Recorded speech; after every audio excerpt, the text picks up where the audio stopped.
"Hurry up in the shower, we have to leave soon." I yelled towards the bathroom at my husband. Every year, at some point in the days leading up to Christmas, our families get together. We were already making bad timing when he realised he needed a shower. I'd misplaced my earrings, paranoid about making us even later. As I walked past the bathroom, I noticed the door wide open. My husband stood there, still naked from having recently departed the shower.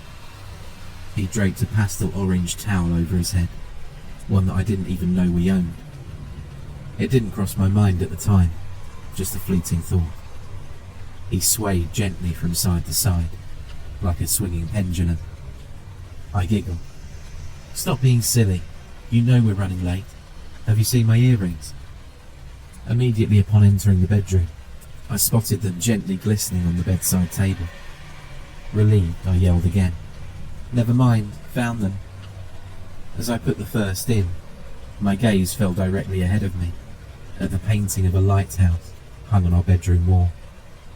My husband was never a stranger to local markets. He almost had a talent for buying the strangest items. I've grown used to it, but this painting always stood out to me as a bizarre purchase.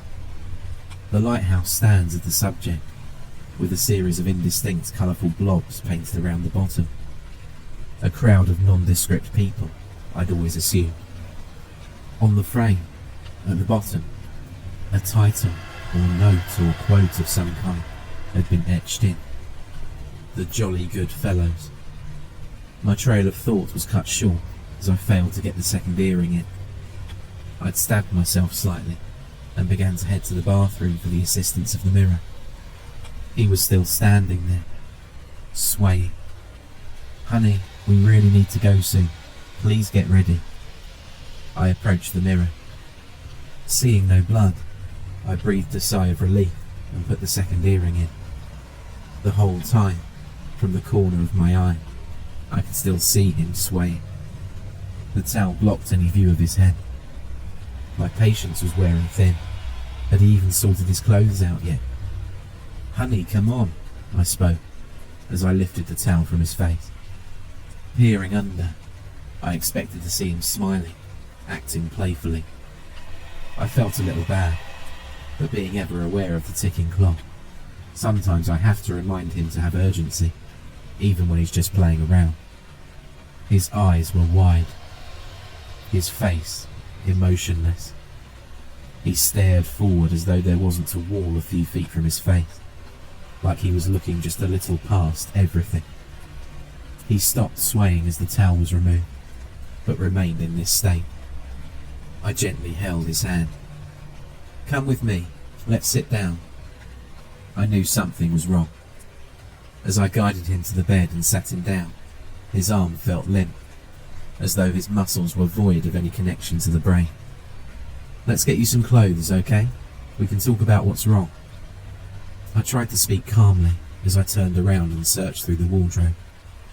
I began asking questions, trying to take his mind off of things. My mind, while still being aware of the time, was now more focused on my husband's well-being. Noticing a lack of answers or responses, I turned back to face him. "Have you ever jumped at the lack of something?" Usually, we jump at the sudden presence of something we weren't expecting. Perhaps the sudden movement of an object we thought would remain motionless. But when I saw my husband wasn't behind me, my body jolted slightly.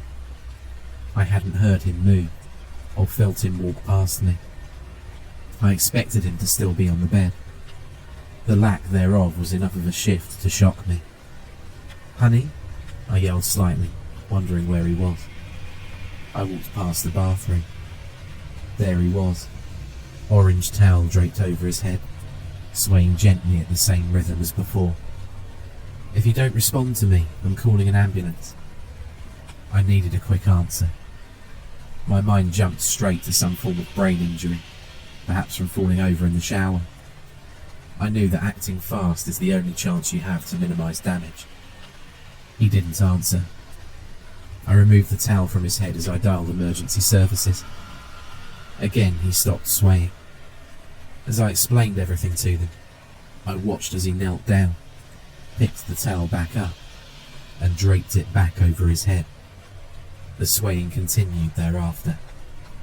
Paramedics arrived shortly. He put up no fight and allowed them to escort him to the ambulance in a wheelchair. I kept asking questions about whether he'd be okay. They had to keep assuring me that whilst the hospital would do everything they could, they had no information to go off of. My racing mind looked past this and continued to ask similar questions regardless. He kept trying to stand up whilst en route to the hospital, yet would be compliant when gently pushed back down. As long as someone was guiding him, he would follow. When this stopped, would he try to move? The same had happened back home.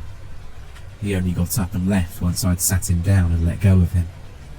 Through the sound of sirens wailing overhead, the bumps of the ambulance's journey, and trying to hold back my tears, I could hear a familiar tune. My husband, showing almost no other signs of activity, was gently humming. I leaned in to get a better listen. It was a very low tone, and each note seemed to begin as a hum, yet end as more of a raspy breath. Each one seemed to continue for slightly longer than they were supposed to, but I recognised this tune. He was humming, "For He's a Jolly Good Fellow." Arriving at the hospital felt like a blur. Everyone knew exactly where they were going. I was following along, completely lost in this maze of signs and painted lines intended to guide. We'd left the ambulance and arrived at his assigned bed before I could process what was happening. As soon as he was laid down, the confusing blur continued. "Ma'am, could we borrow you in the next room? We just need you to fill out some paperwork." "Not until I know if my husband is okay," I snapped. "We understand, but the best chance of survival is if we understand everything. This paperwork will take care of some of that." I was assured that a doctor would be in the room shortly, and that my husband was in good hands. I shouldn't have listened. They certainly didn't. I explained that he kept trying to get up and walk about, but they clearly underestimated. I hadn't even helped the lady fill out my husband's personal information before we were informed that he was missing. "He can't be far. Keep an eye on all entrances," the staff spoke to each other urgently. I was asked to remain calm and continue helping with the paperwork, but I refused. I attempted to run around the hospital to join the search, but was quickly told that I don't have the authority to be wandering around alone. I hardly cared. My husband was the only thing on my mind, but I didn't want to be escorted out and risk not seeing him at all when he's found. I took my efforts outside the hospital. I looked around the parking area and then the nearby streets. After an hour and a half, I was still wandering, with no word from the hospital of any findings in the building. I began to walk home, hoping that somehow he had remembered the way. It was a 20-minute walk. I couldn't imagine that he had survived in this state, let alone managed to correctly identify the entire journey home. But it was worth a shot. I arrived to find our front windows smashed. No glass on the pavement below told me that someone had broken in.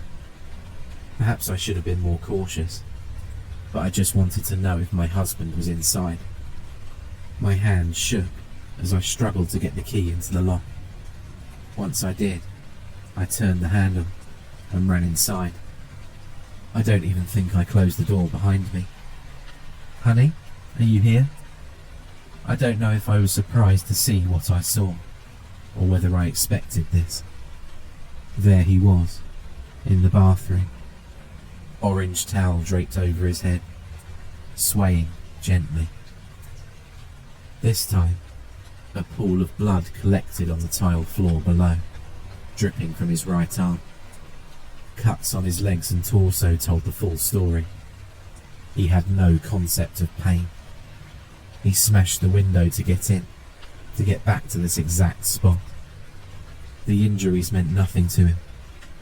For whatever reason, his mind was focused only on anchoring itself in that bathroom, under the gentle weight of a towel. Crying, I approached him and lifted the towel slightly. I hardly even noticed the blood soaked into it. His eyes were red. Had he even blinked since this began?